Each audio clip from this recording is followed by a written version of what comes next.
Perkenalkan, kami dari kelompok 5. Sebelum kita memasuki materi, kita perhatikan dulu kompetensi dasar. Selanjutnya, dalam belajar kita harus memiliki tujuan. Baik, langsung saja kita belajar. Yang pertama, keadaan Sungai Huanghe. Mari kita simak. Sungai Huanghe merupakan salah satu sungai terpanjang yang ada di negara Cina. Panjangnya kurang lebih sekitar 5.464 km. Sungai Huanghe biasa juga disebut sebagai Sungai Kuning karena pada alirannya membawa lumpur berwarna kuning dan bermuara di Laut Kuning. Sungai ini bersumber dari pegunungan Kwenlun di Tibet dan bermuara di Teluk Sili atau Laut Kuning. Di daerah lembah yang subur inilah peradaban Cina mulai muncul dan berkembang. Peradaban Cina berawal dari kumpulan masyarakat di sepanjang lembah Sungai Huanghe pada masa Neolitik. Banyaknya peradaban yang ditemukan di lembah Sungai Huanghe dapat menjelaskan betapa pentingnya peran Sungai Huanghe pada peradaban di negara Cina. Daerah di sepanjang lembah Sungai Huanghe terkenal dengan kesuburannya, yang menyebabkan banyak sekali kelompok masyarakat bermukim dan bercocok tanam di wilayah tersebut. Yang kedua, Gunungan Es Bayanhar, mencairnya gletser. Gunung Bayanhar yang terletak di provinsi Qinghai, Cina Barat, merupakan sumber mata air dari aliran Sungai Huanghe. Pada saat musim dingin, terjadi pembekuan pada gletser sehingga debit air sungai sedikit menurun. Sedangkan ketika musim panas, gletser yang ada di Gunung Bayanhar mencair, yang menyebabkan terjadinya banjir pada aliran Sungai Huanghe. Karena volume atau besarnya gletser yang berada di Gunung Bayanhar mempengaruhi debit air yang berada di Sungai Huanghe. Permukaan gletser yang dulu halus kini kasar dan membentuk lubang-lubang sepanjang lebih dari 1 km. Gletser ini yang melahirkan sungai-sungai terbesar dan paling melegenda di Asia, mulai dari Sungai Huanghe dan Yangtze sampai Mekong dan Gangga. Sungai-sungai yang sepanjang sejarahnya banyak membentuk peradaban besar. Secara garis besar, lebih dari sekitar 2 miliar orang dan lebih dari 10 negara bergantung pada sungai yang airnya berasal dari lelehan salju dan es kawasan dataran tinggi ini.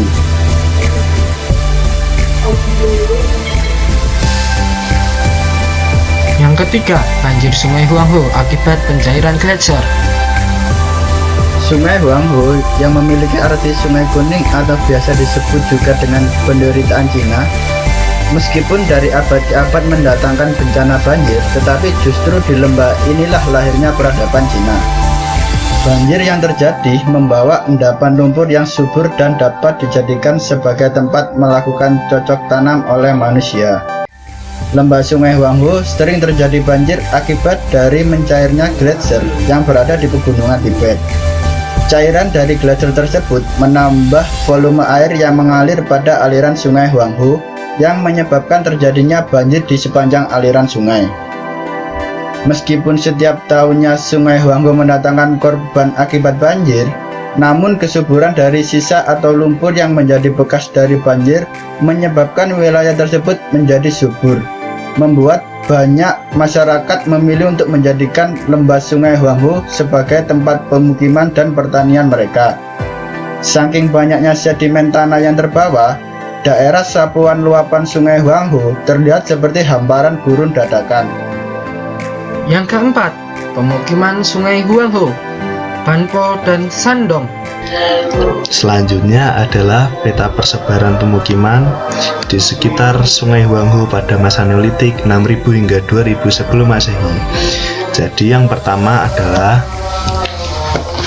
ada perumahan Situs Banpo. Situs Banpo merupakan kompleks perumahan atau pemukiman yang terdapat pada masa Neolitik, di mana pemukiman dari Situs Banpo ini memiliki bahan dasar tanah liat dalam konstruksi bangunannya. Penggunaan tanah liat sebagai bahan dasar pembuatan pemukiman tidak lain tidak bukan adalah melimpahnya tanah di pinggir Sungai Huanghu akibat terus diguyur oleh luapan banjir dari Sungai Huanghu itu tersendiri. Konstruksi rumah pada situs Banpo dapat dijelaskan seperti bangunan rumah berbentuk persegi maupun bulat dengan tembok bata atau tembok tanah liat dengan atap berupa rumbai-rumbai dari tanaman, di mana hal ini bertujuan untuk menghindari dari panas terik dan juga hujan. Di mana kebanyakan situs Banpo ditemukan pada provinsi Shanxi seperti itu. Selanjutnya ada situs Shandong. Pada situs Shandong memiliki perbedaan yang cukup berbeda dengan perumahan situs Banpo, dikarenakan pada situs perumahan yang ditemukan di Shandong, pemukiman yang ada di Shandong ini tidak dapat dikonstruksi secara utuh seperti gambar yang ada di situs Banpo. Hal ini dikarenakan daratan Shandong yang cukup rendah, rawan terhadap pergerakan air dari sungai Huanghu, menyebabkan banyaknya konstruksi rumah yang hilang terbawa dari luapan air sungai, sehingga hanya menyisakan berupa tembok-tembok bangunan saja yang tersisa di bawah, tidak dapat dikonstruksikan seperti sebuah pemukiman utuh. Seperti contoh pada gambar ini, hanya menyisakan tinggalan-tinggalan seperti ini dalam penemuan galian arkeologisnya. Nomor 5. Situs di lembah Sungai Huanghu, Yangzhou, Dawenkou, dan Majiayao. Baik teman-teman, di sini kita akan membahas tentang situs-situs yang berada di lembah Sungai Huanghu. Kita lihat menggunakan peta ya persebarannya. Yang pertama adalah situs Yangzhou, yang merupakan salah satu situs Neolitik awal yang diidentifikasi di Cina, yang terdiri dari dua kelompok regional yang luasnya terbagi menjadi dua, Henan dan Shanxi. Di sini terdapat sebuah guci Cina atau Cina Gang yang berasal dari budaya Henan Yangzhou yang ditemukan di selatan dari Sungai Huanghu, seperti gambar yang ada di peta tersebut. Budaya dari Yangzhou sering disebut tembikar yang dicat. Klasifikasi tembikar ini didasarkan pada bentuk dan dekorasi pada pinggirannya, yang biasanya dihiasi dengan desain geometris yang menyerupai tumbuhan atau bentuk hewan sesuai kondisi alam yang berada saat itu. Selanjutnya yaitu budaya atau situs Dawenkou. Nah, di situs Dawenkou ini seperti yang kita lihat di Shandong atau pemukimannya tadi, itu terdapat seperti kotak-kotak yang ada pemakaman, seperti pemakamannya. Nah, di galian di dalamnya itu terdapat gading dan tulang yang merupakan objek dari situs pemakaman budaya Dawenkou, yang menegaskan bahwa budaya ini sudah maju, sudah mengenal pemakaman. Selanjutnya itu juga ada seperti batu giok, yaitu biasanya dikalungkan di orang yang mati ya.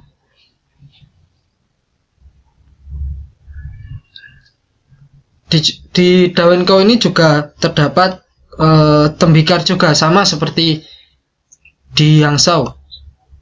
Tembikarnya tapi seperti kayak perunggu ya kelihatannya dari jauh, padahal ini merupakan terbuat dari tanah kaolin dan juga lapisannya dari cangkang telur.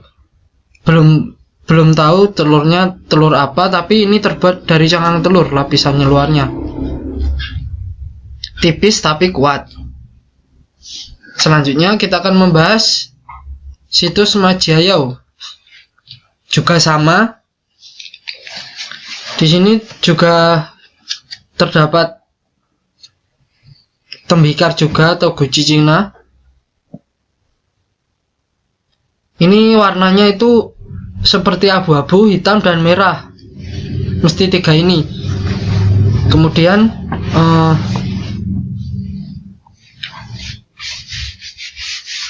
secara karakteristik artefak di Majayau ini terkenal untuk terkenal pada zaman itu sering memproduksi massal tembikar ini ya. Artefak ini mempunyai pola bergelombang garis dan pola geometris yang dicat hitam, merah, dan kadang-kadang bisa putih catnya. Nomor 6. Pertanian primer di lembah sungai Huanghe, millet putih dan Jawa Wood. Selanjutnya adalah peta sebaran pertanian sekitar sungai Huanghe pada masa Neolitik 6000 hingga 2000 sebelum Masehi. Sebelumnya kita simak persebarannya terlebih dahulu ya.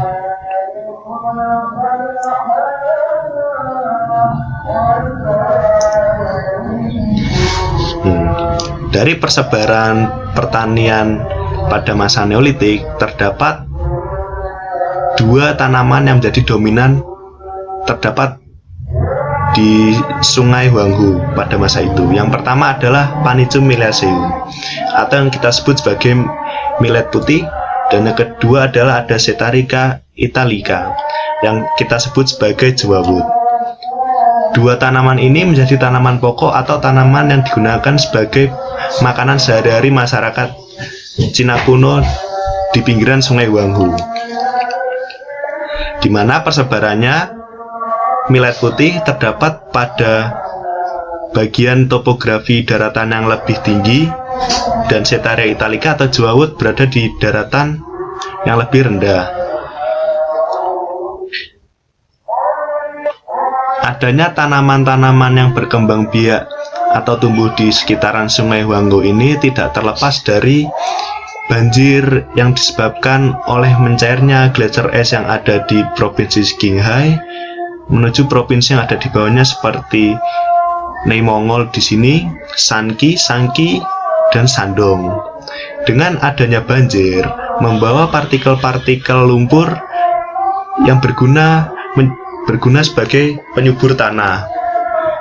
Semakin baik air mengikat tanah, maka semakin baik pula tanah tersebut digunakan sebagai lahan pertanian. Seperti contoh yang terdapat pada sungai Huanghe di sini.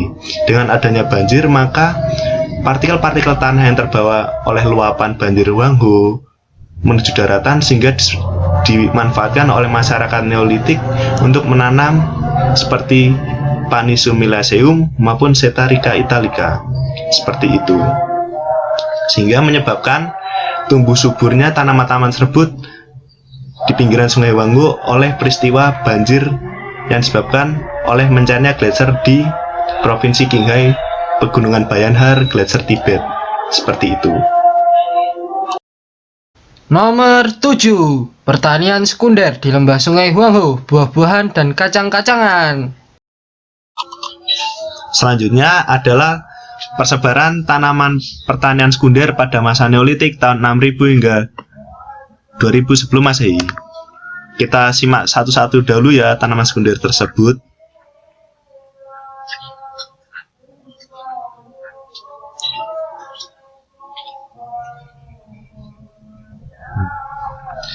Dari persebaran tanaman tersebut dapat dijelaskan bahwa pertanian sekunder merupakan pertanian yang dikembangkan oleh masyarakat Neolitik, namun tidak ditemukan dalam persebaran yang luas atau dalam konsep skala kecil.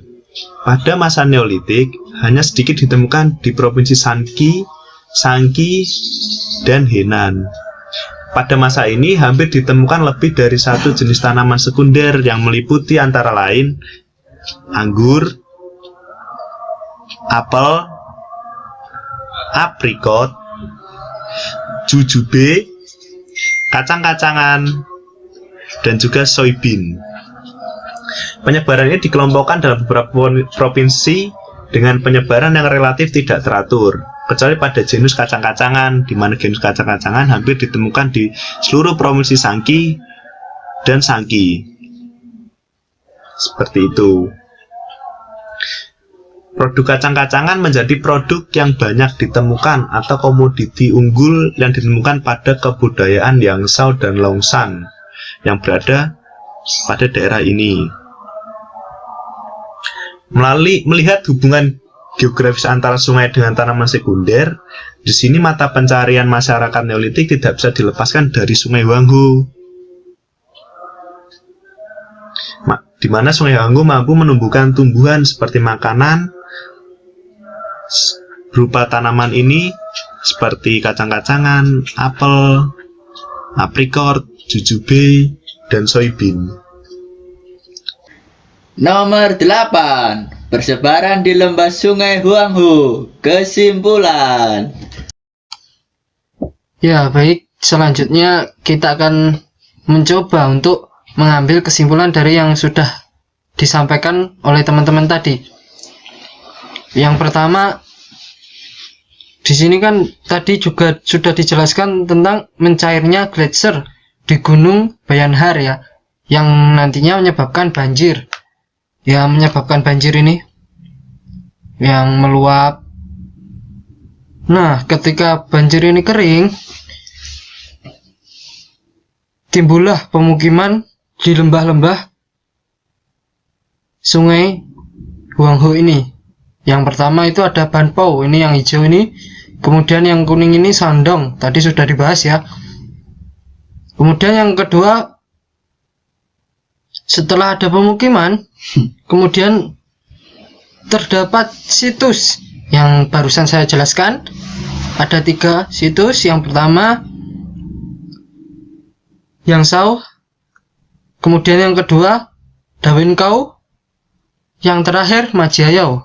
Di sini ya.